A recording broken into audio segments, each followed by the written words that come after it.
Menteri Usaha Mikro, Kecil dan Menengah Maman Abdurrahman menyebut kelompok UMKM hingga masyarakat kelas menengah dan ke bawah tak terdampak kebijakan kenaikan PPN 12%. Maman menambahkan masyarakat kelas menengah dan ke bawah tak bakal terkena dampak lantaran bahan pangan dan kebutuhan yang dikenakan PPN 12% itu yang kelas premium dan barang mewah.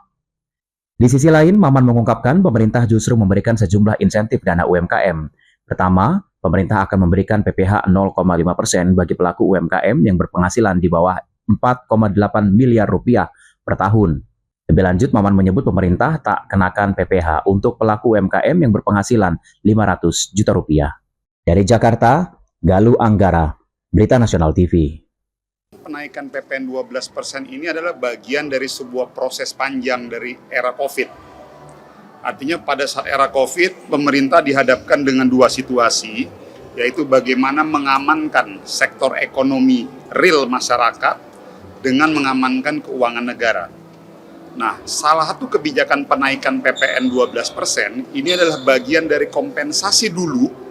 Kalau teman-teman masih ingat pada saat era COVID, pemerintah dihadapkan dengan situasi harus mengamankan pengamanan karyawan-karyawan di kantor-kantor yang memang berpotensi dapat ancaman layout dan lain sebagainya.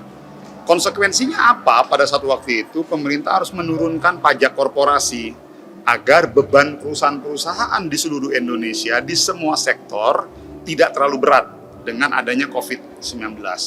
Nah, di sisi lain dengan penurunan pajak korporasi tersebut dulu untuk mengamankan karyawan-karyawan di sektor formal, pemerintah juga harus mengamankan sektor keuangan negara yang dinaikkan pajak dari 11 ke 12, 1% ini adalah sektor bahan-bahan sembako yang premium, bahan-bahan makanan yang premium.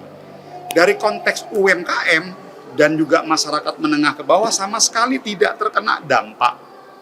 Jadi saya harus luruskan ini loh, saya sebagai Menteri UMKM ingin menyampaikan bahwa dari sektor UMKM, dari sektor masyarakat menengah ke bawah tidak terkena dampak.